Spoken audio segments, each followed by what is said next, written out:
Hey everybody, so since I started my podcast, Goatmilk by Julian Elchakieh, I've learned the ins and outs, pretty much everything there is to know about podcasting. And today I'm going to show you how to start your own. We're going to cover the topic, name, podcast hosts, equipment, editing, and producing. So the first thing you want to do is come up with your name. A lot of the time people have their name in the podcast, like the Joe Rogan Experience or the Tim Ferriss Show, and this basically just shows that it's your podcast. If you can't think of one, you can go to some kind of random name generator online, slap your name in the middle of it, you got a name. So once you've come up with your name, you're going to want to come up with a topic. Everything besides the content, the things that you talk about, is fluff. Production, sound quality, those things matter, but what really does matter is the things that you talk about, because otherwise no one's going to listen. Making sure that you enjoy talking about it is really important as well, because otherwise you're going to get bored. And making sure that you find your niche, something that people haven't done before, or maybe use something that's to your advantage. Like for example, I go to an international school in Vietnam, so a lot of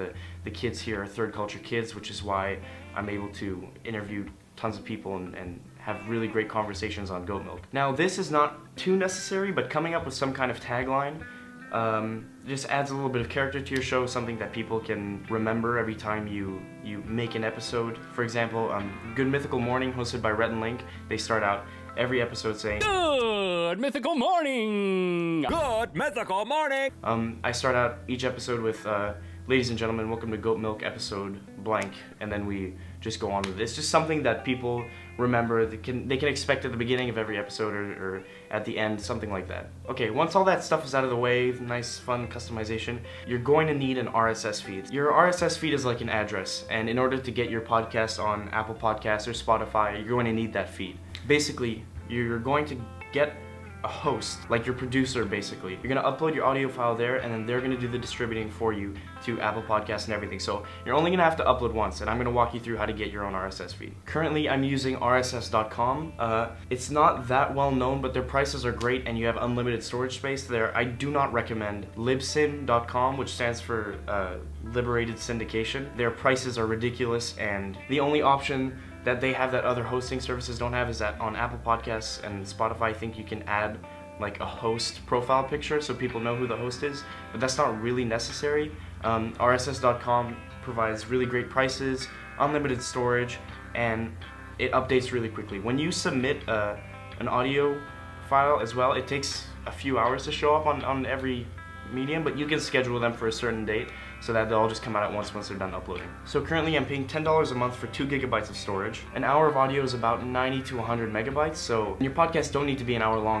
You can have it 10 minutes long if you want to, little episodes, something like that. To give you an example what other sites might charge, in order to get like 3 gigabytes of storage, you're gonna have to pay like $50 and up, but RSS.com is it's a great site, and I really recommend it. Some websites, which I'll leave in the description, also have free options, which you can check out. With free options, there's also the setback of limited storage or limitation that could stop you from reaching your full podcast potential. If paying is not an option for you, there are other alternatives. So basically, I'll leave the link for RSS.com in the description. You go there, they walk you through it, and then you're going to need to choose which places you want your podcast to be on. So if you want Spotify, you have to go to Spotify for Artists, which I'll also leave in the description. You have to make an account for that, and then you submit your RSS feed and wait for Spotify to approve it. Same thing goes for Apple, you have to wait for them to approve it. Now, even though Spotify for a regular user, if you want premium, you have to pay. If you want Apple Music, you have to pay. In order to submit your RSS feed, you do not need to pay for that. All you need to do is make an account, submit your RSS feed, wait for it to be approved, and then you're ready to go. The main sites that people listen to podcasts from are Apple Podcasts and Spotify. You could use SoundCloud or something, but in order to upload more than 180 minutes of audio, you need to start paying a subscription. Another thing you can do is upload them on YouTube, which is what I do, because having a visual aspect to your podcast means that you can do different things. Like I like to give my guests some sour candies, so it's fun to watch that happen. And it's also nice to have a face on the people that you're listening to. Links for everything I've mentioned so far and onwards will be in the description. Alright, so now that you've gotten your RSS feed, you're going to need to make some cover art. In case they don't walk you through it, you're going to want to keep it 1400 by 1400 pixels, preferably in JPEG or PNG format. And this is the first thing, this is basically the image that they see. So mine is pretty simple, it's just got black lines around the edge, it says Goatmilk by Julian Elchakieh. And also, I recommend that you create social media for your podcast. Get it out there. Make sure your podcast has a huge digital footprint so that people can discover it easily and can find out who you are. You're gonna want to create some kind of brand that people can recognize and enjoy. I have an Instagram for Goatmilk, which is in the description, and I also have an Instagram filter that I made for Goatmilk, which is also in the description. And like I made I printed some merch for Goatmilk, just fun little things, but people can instantly recognize. All right, let's move into equipment. So this is pretty important. If you have some kind of microphone at home, test that out. If it sounds like a Nokia, demolish it. Now, equipment can get pretty pricey.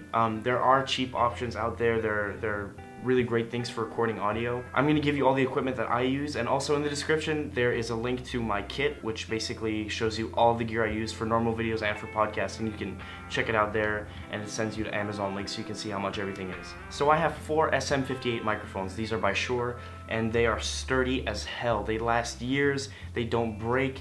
They're amazing. The sound quality is also really good, and depending on whether you want your podcast to be mobile or not, mine is mobile. I can take it anywhere. If it's stationary, you could have a couple mic stands and have your guests speak into them, or it's a lot cooler for them to hold it, because then instinctively they'll hold it up to their mouths and you don't need to remind them to speak into it so they get a good signal. If you pick up a condenser mic, you're going to need phantom power. There are a bunch of different options. Basically, a condenser mic is a microphone that requires power. You're going to need some kind of power source to turn it on. There are lots of options to get phantom power from different mixers, and basically that'll turn those mics on. But SM58s are dynamic mics, which means that they don't need phantom power, so you can just plug it into a mixer and go. Now, in terms for the visual part of your podcast, honestly, just use your phone. I have an old iPhone 8. It has 128 gigabytes of storage, and I just keep this for recording. I set it up on a tripod, and iPhones don't have a recording time limit. DSLRs, like the one I'm using right now, it stops recording at like 29 minutes and 59 seconds. And so if you want your podcast to be more than 29 minutes and 59 seconds, you're going to need something that can record for that long. There are options for cameras that do record past that time limit, but cameras are also expensive. So if you have a phone and you have enough storage space, just use that. Now, the mixer that I highly recommend, is called the Zoom H6. This mixer is taking the audio coming in from the microphones and putting it into your laptop or whatever recording device you have. If you put an SD card in the Zoom H6, you can also record directly there, and you don't need to have a computer on hand. But I like to, and I record in GarageBand, so it makes it easier to access the file. It comes with 4 XLR ports, which means that 4 people can be recording at once, and separately it has its own microphone attachments, which allows you to record directly to it without any other microphones. In case you do have a condenser mic, this mixer also has phantom power. It's got a little screen which makes it easy to navigate through menus, and it's an audio interface as well, and it's really small. It's compact. You can bring it anywhere. Again, these things are in my kit, which have the prices listed on Amazon, so if you go in the description you can check that out. So now that you have your mixer and your microphones, you're going to need an XLR cable, and this is basically just the wire that connects the microphone to the mixer. And lastly, you're going to need a tripod to hold your phone if you are going to have a visual aspect, and you're going to need a laptop to have GarageBand. If you're on a PC or some kind of thing that's not Apple, I can't help you. So GarageBand is really easy to use. What you're going to do is start an empty project,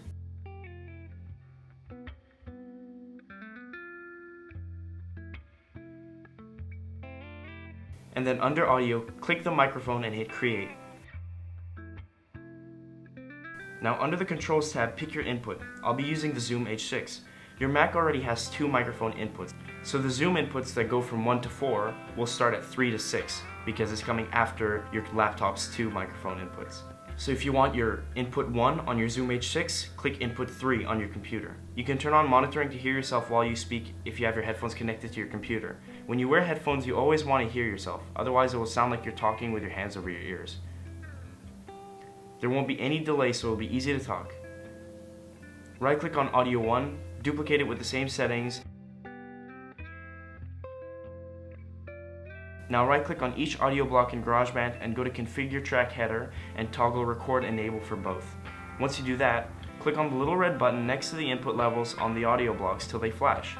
This means that once you start recording by clicking the red button or hitting R, they will automatically start recording at the same time. If you don't like how they're sounding, you can switch to the EQ panel and mess around with the settings until you like it. In terms of having headphones, if you're right next to your guests, you don't need headphones, but I do like having headphones because you can hear them so clearly. And you might feel a little bit strange hearing yourself talk as well, but after like a minute of talking, you don't notice it anymore because there's no delay at all. You just hear it instantly.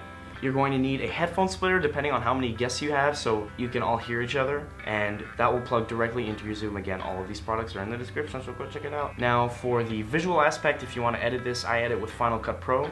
All you need to do is go to your video editing software, place your video in the timeline, and then place your audio, sync it up until it matches, mute the video's audio and keep the audio's audio there, and then voila. Now, by this point, you probably have already submitted your RSS feeds to Spotify and Apple Podcasts, which means that all you need to do is go to your host website. So now all you need to do is go to your host website, submit your audio file, title your episode, put a description, put some tags, and then upload. And then boom, you've released your first episode on your new podcast. It'll take a few hours for it to show up on every streaming service, but it'll be there. Alright, so if you want to see all this in action, you can go check out my podcast, Goatmilk by Julian Elchakieh. It's available wherever you get your podcasts. I also have another link in the description which shows every other smaller service that also hosts my podcast if you happen to listen there. If there's anything I missed, please let me know. I can also make videos going into further detail for whatever I mentioned today. Thanks for watching, and good luck.